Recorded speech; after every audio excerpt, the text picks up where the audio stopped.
Not you trying to be more American than the American. Why are you faking your accent? It's not even your country for real. They're so funny. They think if they play American enough, they will be You're American. actually such a wannabe.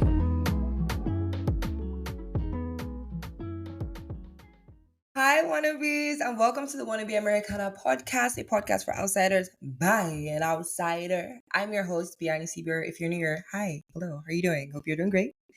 Hope everything's going good. You know, your week is going good, your life's going great. Mine isn't. Actually, it is. I'm lying. But in today's episode, I really wanted to talk about the real reason why we all come to America, to get a job and eventually get a green card and eventually become citizens. But unfortunately, that's not the real reality of what it means to actually get a job in the US. We're going to be talking about that. I'm going to be talking about my life and how I was a very jobless baddie in the US. Okay, it's okay. We don't need to judge each other. It's a safe space.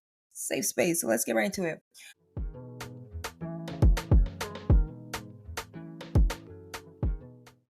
Here is the cycle of getting a job in the US, right? So you first come to the US, the right way most of the time. You go through school. In school, you either get an internship or you don't. If you get an internship, you're lucky enough. Let's start let's start positive. Let's start this podcast on a positive note. You get an internship, great. They decide that they want to retain you after, right? And the company is willing to sponsor you. The big word, sponsorship. They're willing to sponsor you, and you're so excited. You're like, oh my gosh, this is what I have dreamed of my whole life. I'm finally we're gonna get that green card, boom, boom, boom. Now, in that sponsorship, what it means is you're gonna get an H-1B visa. And that H-1B visa, you could eventually get a green card. No. It's one thing to get the H-1B visa. It's another thing to get picked in the lottery. There is a lottery, people. Yeah. Now, after you finish going through all that stress to find a company that will eventually sponsor you, you get into the lottery and you don't get picked. You do not get picked. So, the company is nice and they eventually, file for you again. They file for you again. You don't get picked. Okay. And there's only so many times a company could sponsor you. Okay, they could, put your name in the lottery because it does cost money. Okay, so there's only so many times they could do that. Now, we have to think of two other options. Actually, we have three other options. Either you leave the country, the company transfers you to another station in another continent or another country, or you go back to school. And that cycle continues forever and ever until you eventually get that sponsorship. So if you ever wanted to know why international students stay in school, this is why. Nobody enjoys being in school. We're just trying to stay there long enough so we get that H-1B visa. Okay?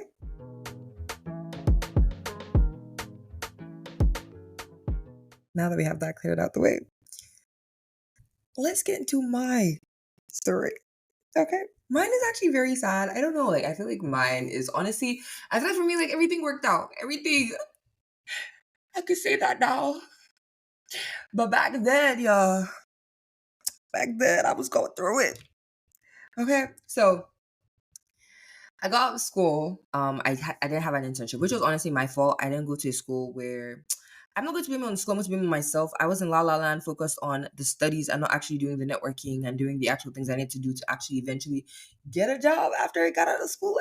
I had a whole plan of what I wanted to do with my life, and the farthest it went to was just graduating. Everything after graduating, I had no control over. So that's honestly my fault. I feel like y'all should definitely plan for the future.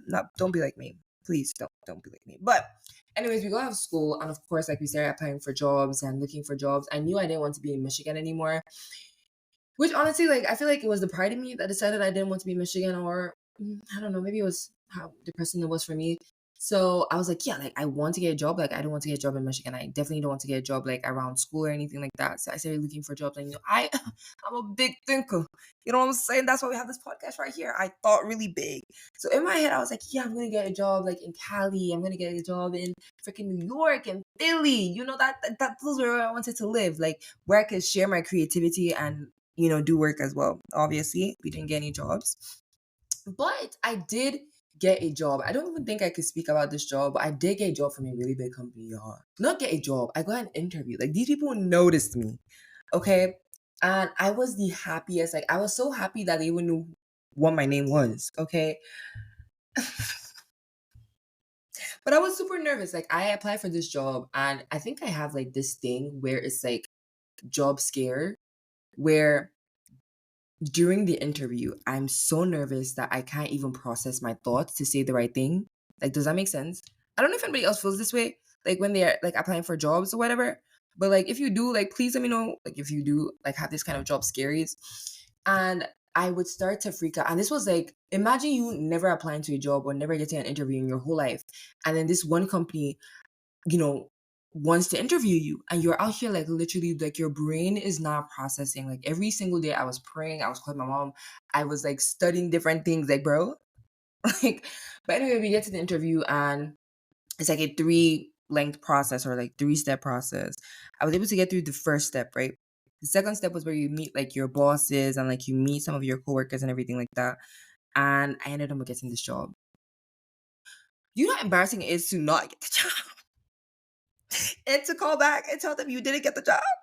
The job that we're already like planning our lives around. And I'm a delusional queen, okay? Like I was really out here. I was like, yeah, like I'm going to use this money to pay for my sisters. We're gonna do this with the money. I'm going to get like this really cute apartment. Like I'm literally like picturing everything out, like picturing my walls, picturing everything, and I didn't get the job. And I think it hurt me more.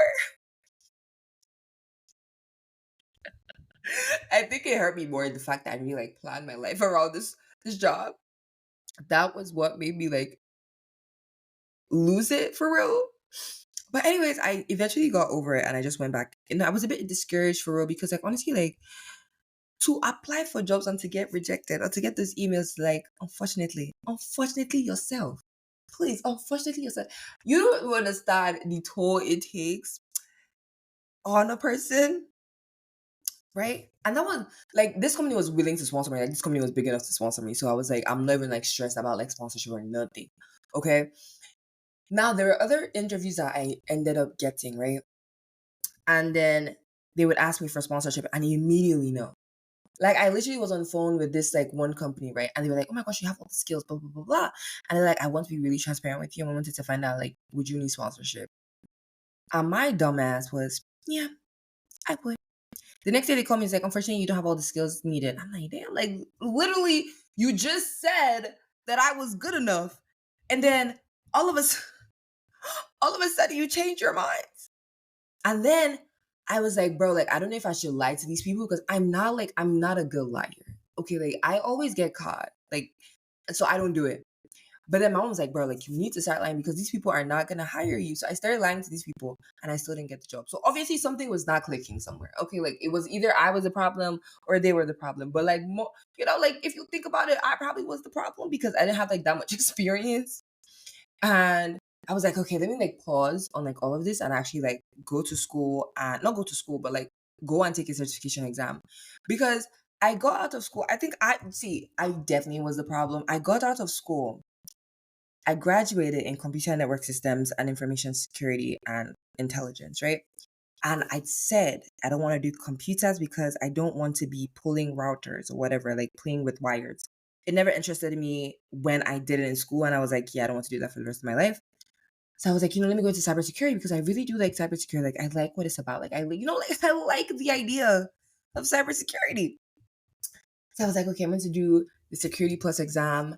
I'm going to like, take a couple of classes, take a couple of other things and add it to my resume, do a couple of projects here and there, add it to my resume, and for sure I should get this job. See, I would say this, I'm going to let you guys know I'm very delusional and it's okay. It's okay to be a delusional queen.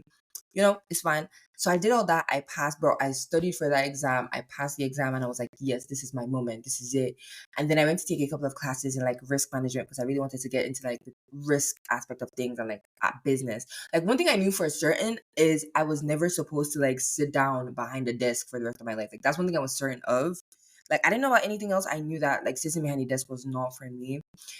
And I wanted to be like out in the fields, like not necessarily like digging or whatever, but like out in the fields, like trying to like gather for the company. Like that's one thing I knew I wanted to do. Like I wanted to be like outside.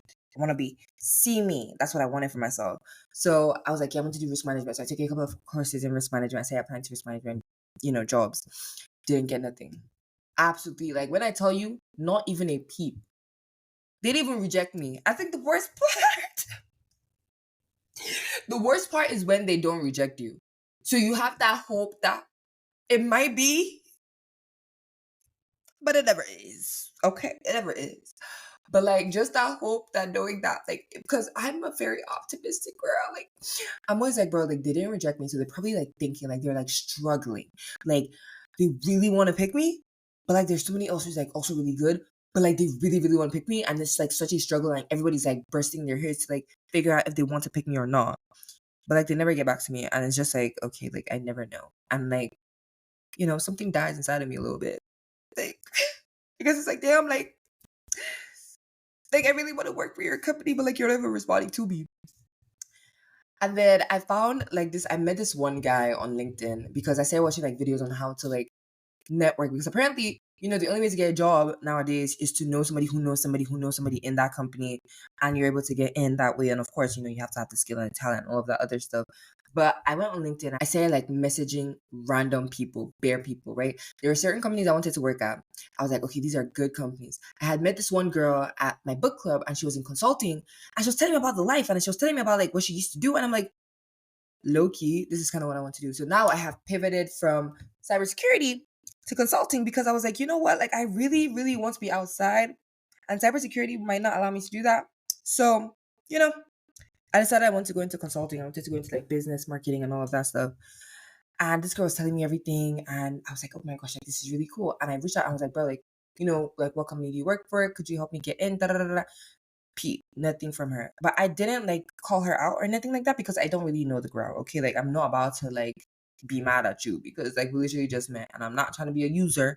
I want us to be like on the same level in things. You know what I'm saying? So I was like, okay, let me just like leave her because she was also studying for the GMAT as well because she's trying to go back to school and everything. So I'm like, girl, you got a lot of shit going on. I ain't gonna hold you or anything. So I went on LinkedIn. I started messaging bare people on LinkedIn at different consulting firms. So you like see one thing about me, I never do things small. I never do something small. I always go big. So I went for like the big four consulting firms. I went for like PwC, freaking what's the other ones, bro? Goldman Sachs, JP Morgan, Deloitte, EKW, EKY. I went for all of them. Not a peep.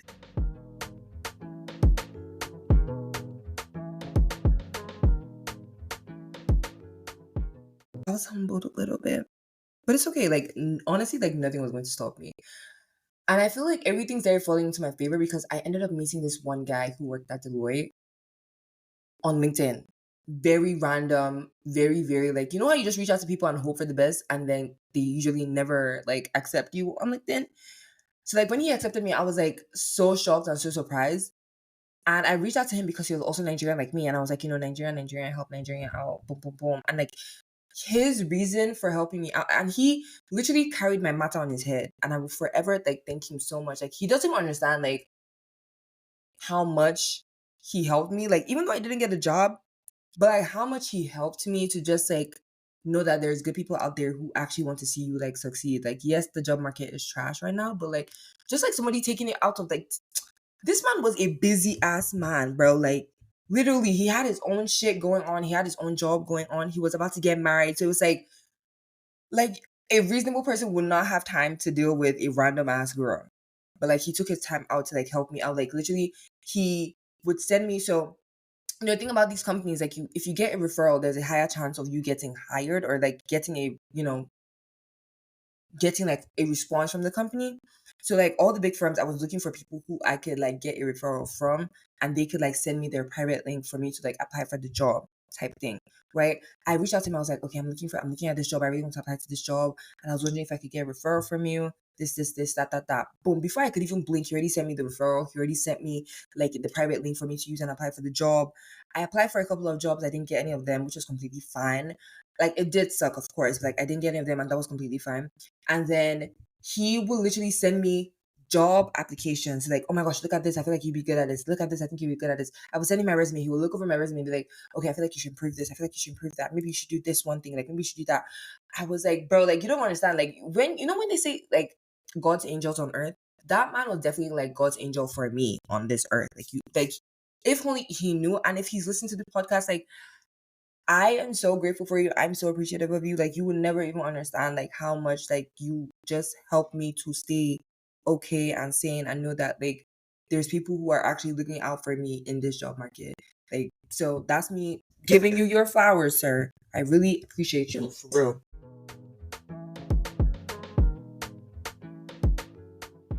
And I feel like anybody who works at any company and somebody reaches out to you on LinkedIn, please respond. Please. You do not know what they're going through. Okay? Just please respond. Please. And thank you. Okay? I really appreciate it. Let me say this. So like when you're asking to connect with somebody, like don't just be like, hey, can I get a referral from you? Like actually research the person, get to know the person, and something that you like about the person, something you want to learn about the person. Like I did meet somebody who worked at this like one of the top consulting firms, right? And I reached out to her because I found her on TikTok and I really loved like how she made her videos and how she spoke about the company. And I reached out to her because she said that she was having like a consulting thing, like she was going to help you with like your resume and help you with like getting jobs and everything. And I reached out to her, referring to her TikTok, saying I love her TikTok, and then saying like I would love to be a part of like this her teaching or consulting or whatever that she was going to do. And she reached back out to me and she was like, yeah, hi, whatever. Da, da, da, da. So like don't be very upfront when you're asking for a referral. Like actually get to know the person and actually like give them a reason why you want to get to know them. Not necessarily like referral first off, like just more so like, like a conversation. Like when you're talking to a guy, you're talking to a female, you don't just be like, I like you, I want to date you right now. Okay, if you do that, that's a bit creepy. Don't do that anymore. But like you get to know the person first, and then you kind of like follow with your agenda eventually, and it doesn't look like anything is forced. So I feel like that's how you should also get like job referrals. Like if you are trying to get job referrals, because they do help, and they do like take you farther than like the 99% of other people who apply for jobs. So yeah, but yeah, that's like kind of my story, really.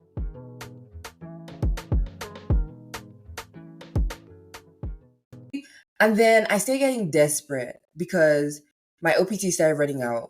And I was like, I want to just get a job and just have something. And I think like getting a job out of desperation is the scariest, bro. The scariest thing ever.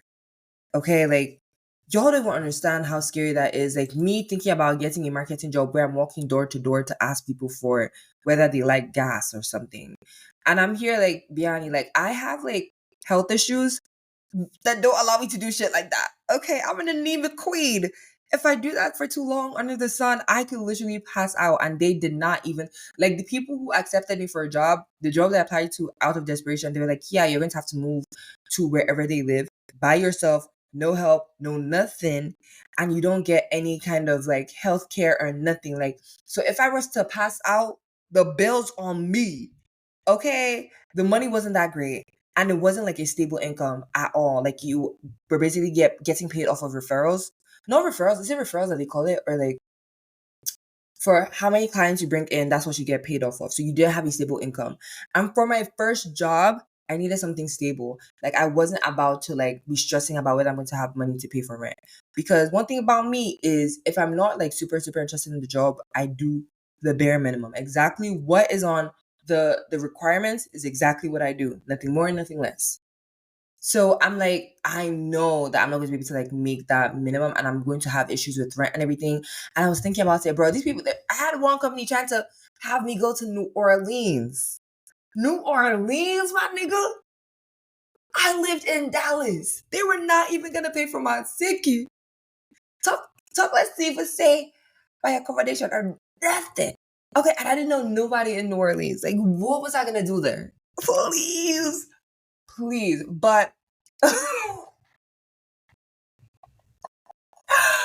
please. But one thing I will say is like I did get a bunch of jobs, but I got those jobs out of desperation. But those jobs, like having those number of jobs, kind of like built my interview confidence because they were so impromptu. They were like, yeah, we have like only one time slot in the day that you have to do it. If not, like you are not going to be able to get the job. And I would just like randomly do an interview, boom, boom, boom, and like I realized like there was nothing to it. Like it was basically just like having a conversation with your friend, but like they are asking you questions that you should know. And I just realized like, bro, like I've been out here killing myself to thinking that the people I was on the phone with were gods or something that or princes and queens. Meanwhile, they were just like regular other human beings. Like literally I was on the phone with these people, like this one company talking about fashion because they were like, oh, like what else do you do for fun? I was like, I have a YouTube channel. And they were like, oh, really? Like, what do you talk about on there? And I was like, fashion. And she's like, oh my gosh, I love fashion. Literally, the whole conversation just like spun out from like what I was actually applying for and like zoomed out to like fashion and everything. And then zoomed back into, the job and like job details and everything. And I'm so grateful for one of the jobs I did because the lady literally fought for me. Like, I felt so bad.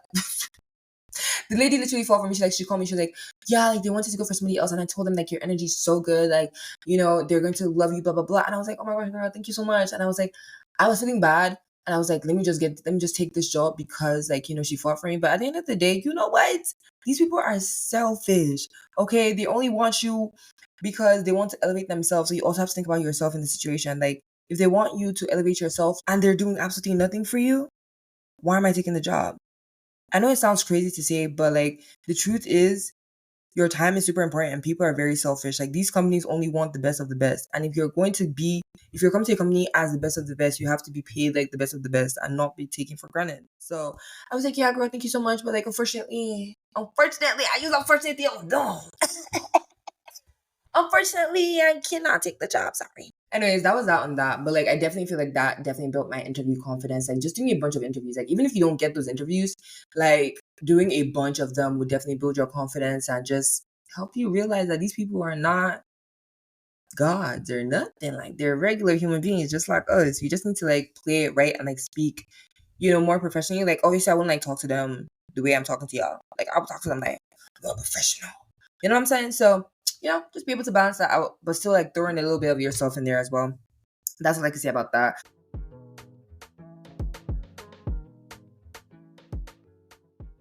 But for me, I feel like, you know what? I can't even be mad. I think I can't even be mad. So I wasn't necessarily jobless. Okay. Like I know that the title is very extreme, but I actually wasn't jobless. Actually, I had like, it's crazy that I wasn't like working like a regular 9 to 5, but I was so busy. I was doing like so many things, like tapping into so many things, like starting businesses and you know, um I was doing things and I don't know if I could say on this podcast because I don't want to get into no trouble now. But the one thing I could say is of course I started my YouTube and that brought me some opportunities in terms of like content creation and then getting money from brands and also like my content creation from TikTok and Instagram. I got some money from that too. And thanks to my parents, I was getting paid every month. So love y'all. So like I was kind of like good for a period of time, but like it got to a point where it was like, bro, I can't keep collecting money from my parents, and I also cannot keep like doing this content creating because content creating is not stable as well. So it's like up or down. Like you could have a good month, you could have a bad month, and if you have a bad month, well, damn, like you gotta figure that out too. So I needed something like super stable, and I just couldn't find anything. I was just like stressing me out because it was like my OPT was running out. And I was just like, bro, like, what am I going to do? Because coming back home was never an option. And it's crazy to say, sitting at home now. But like, it was never an option for me. Like, I was going to like do anything I could to like make sure that I got a job. So like, when I had like, let's say 2 months or 3 months left, I started like applying to like millions of jobs, like crunch time, doing everything I could. And it was just not giving. Like, bro, you don't understand. Like, it was not giving.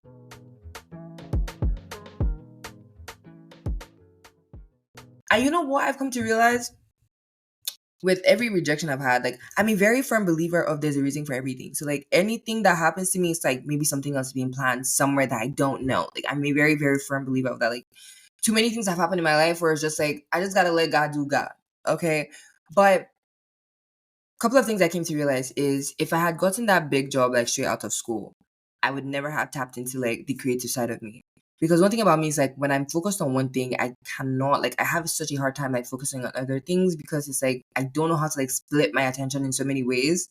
So I would have never like tapped into this creative side. There would have never been a fashion, like there would never have been certified fashion yapper on TikTok or Instagram.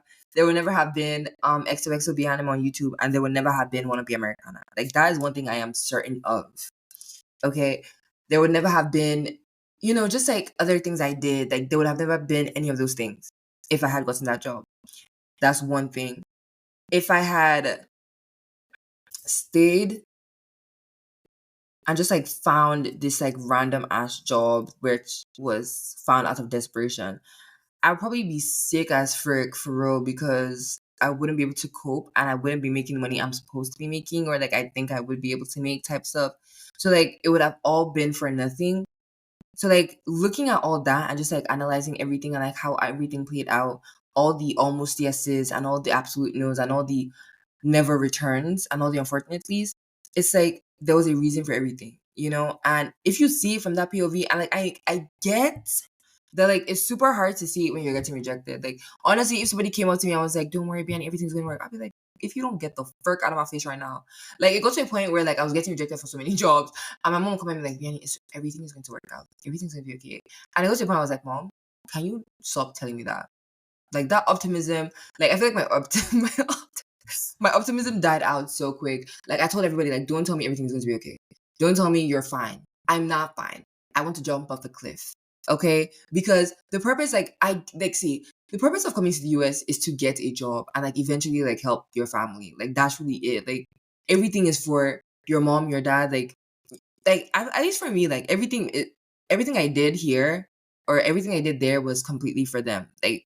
Like yes, of course, like to live in the US would be fun, but like the real truth was to just get my family out of home, really, and to not be able to do that because you are basically banking on somebody saying yes to you and eventually you getting picked by a lottery is so embarrassing and sad and just it pissed me off so much that I was just like, let everybody stop talking about this hope thing. Let everybody stop talking about like everything's in God's control. Like everybody just needs to be quiet and give me a job. Okay, I don't really care how everything's gonna work out, but like let me get a job first, and then we could talk about how everything's gonna work out. But it never worked out for me. So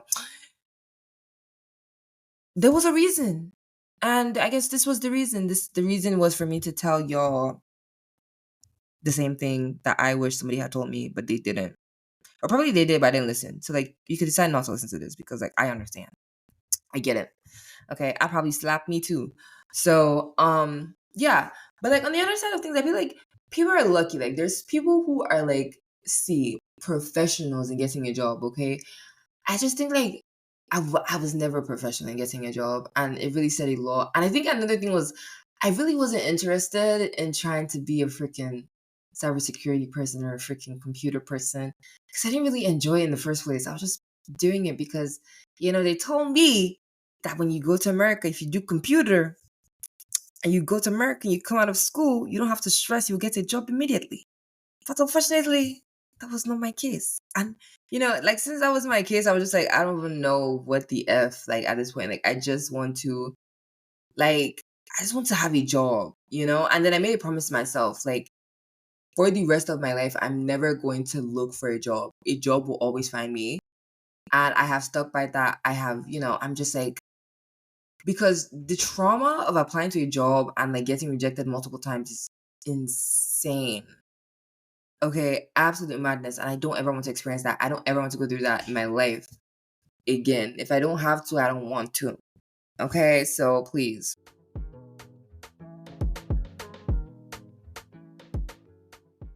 But I mean, everybody's story is different. Like, so people who are like so lucky, like they get out of school, they already have a job waiting for them. Like, big ups to y'all, okay? Because I wish I was y'all. I wish I was y'all. But I feel like those of you who do that, like those of you who are in that category, you were very proactive in college. And I think like the moral of the story is to be proactive in college. Like, you know what I'm saying? Hallelujah, amen. Okay, but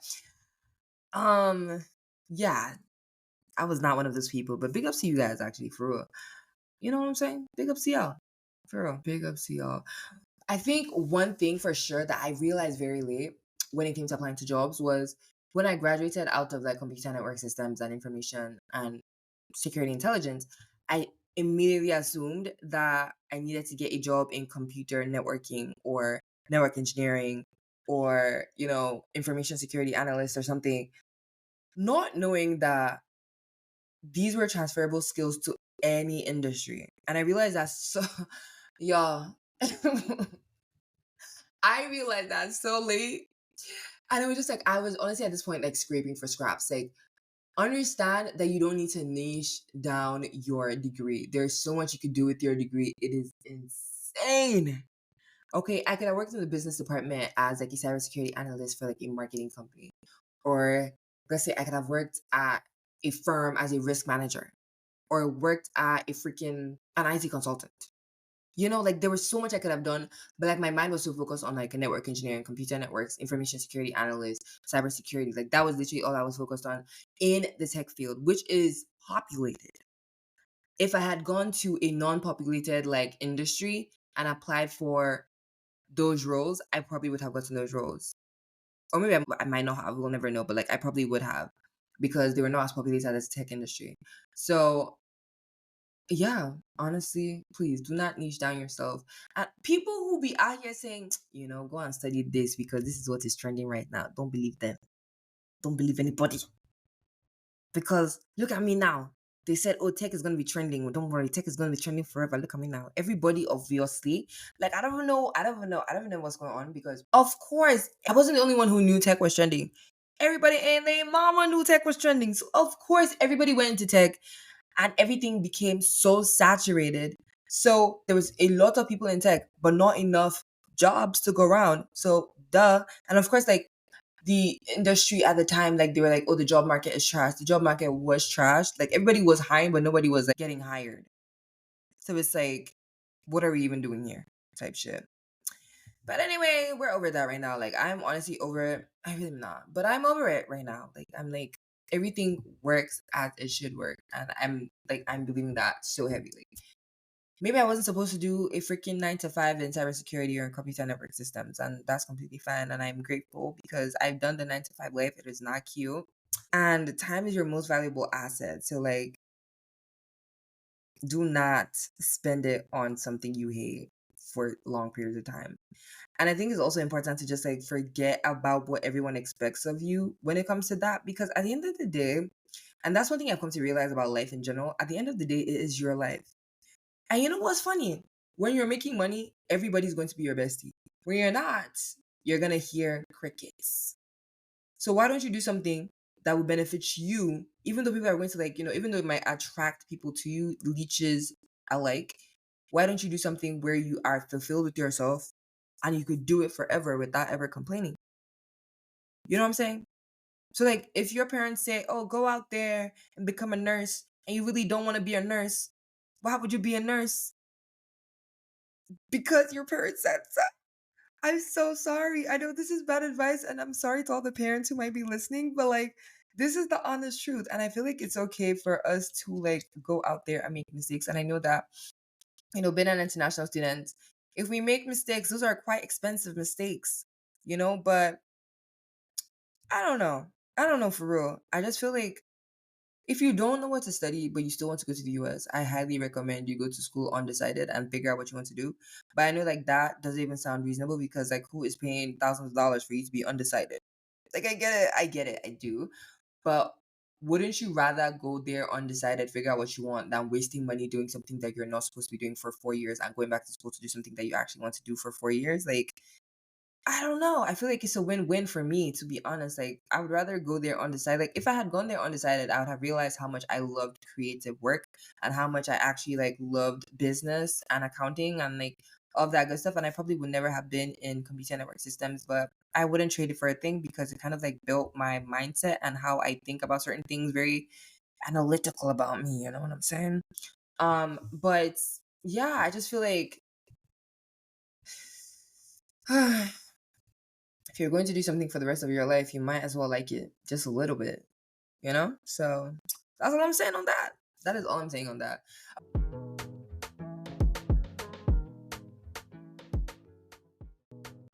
Okay. So I did want to break down like some of the terminologies that are used in jobs and finding jobs and looking for jobs, like OPT, CPT, EAD, E-Verify, all of that stuff, because we don't have enough information about that. And I didn't have enough information about that. And that kind of messed me up at the end. So I'm going to break it down for y'all so that in case you are trying to get a job and you don't know what these things mean, you have an easy understanding of what they mean. OPT allows you to get a job when you're done with school. So like gives you kind of a taste of what the real world is like, okay? But like all of these things you have to be doing them in your field. Like it has to be related to what you studied for school. Yeah, I know it sucks, but it has to be related to something you studied in school. CPT allows you to work while you're still in school. So think internship. Like if you wanted to do an internship, you would need CPT, not OPT. OPT is only when you're done with school, like you're doing OPT. Now, EAD card is kind of like a permission slip that allows you to work legally in the country. Okay. And you need that when you're doing your OPT because that's when you're working and you're no longer going to school. So like your F1 visa is valid, but like, you know, you need that EAD card to give you approval. Like that's kind of what you show to your company, like, oh, I work here, like I work here legally in this country. Like that's kind of what you like show to your company that you have that. E-Verify is a system that helps employers confirm that you're legally allowed to work. You need to always check if a company is E-Verified because you could get a company that is willing to sponsor you, but the company is not E-Verified. And in the government's eye, that is not a legit company to them. So like the same way the company is trying to see if you're legit, to the government, they don't think that company is legit because they don't have E-Verify. And without E-Verify, like when you're doing your OPT extension, they need that E-Verify. So like your first time around when you're doing your OPT and your EAD card, you don't need OPT, you don't need the E-Verify or whatever from the company. But like once you do like 1 year at the company and you're doing your next 2 years at the company, if you have like a STEM OPT extension, they need that E-Verify. And if that company doesn't have it, baby, you need to go find a company that do or see if the company is willing to get E-Verified to verify you. And that's like a long stretch. So I would just say like start looking for companies that actually do have E-Verify and take it from there. So yeah, I feel like those are like the major terminologies of getting a job in the US. The H-1B visa is a special visa that allows you to come to work in the US for a specific job. And there's only a limited number of these that are out there. So if you're lucky, you might get chosen on the H-1B visa lottery, but there's no guarantee because you know what I said? It's a lottery, baby. You may or may not get picked. So you need to have like a backup plan, like in that situation. So either you speak with your company, if you could be moved to another location, or you go back to school, or you try and apply again if you have enough time before your OPT runs out. Because if that happens, then you might be in trouble with the government, and you are not trying to get in trouble with the government. So sponsorship, like when people speak about sponsorship, is basically just saying a company tells the government they want you to work for them and they're willing to like help you stay in the country for you to work for them. So that's kind of like what sponsorship means. So like when you hear sponsorship being thrown around, that's what it means. Okay.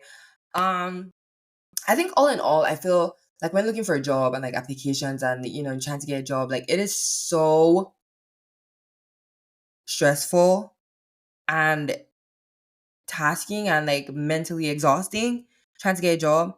I know these jobs you playing with you, they be like, you apply for the job and don't get back to you like in 2 or 3 months' time. Like, come on. Just reject me, please. Don't leave my hopes high. I'm begging you. Reject me, please, so I can get over you. But anyways, I'm getting, the monster was coming out. But anyway, I feel like it's so super important to like kind of like see the glass half full always and like never just think like nothing's working out, everything is just like failing. Because honestly, I feel like applying to multiple jobs, like when people be like, oh, I applied to 1,000 jobs, that is consistency. That is dedication right there. That should be a soft skill that could be added to your application at this point. So like if you see it like that and something is going to give. It might not be a job. It might be you're not supposed to work under somebody and you're supposed to do something for yourself and you're supposed to probably come back to your country and help people out and make life better for everyone, or just be like an international star and do like super crazy things with yourself, and you're just limiting yourself to get a 9 to 5 because you're trying to get comfortable. And if you see from that POV, um it's one of two things. You might think I'm crazy, or you actually think that this might be possible.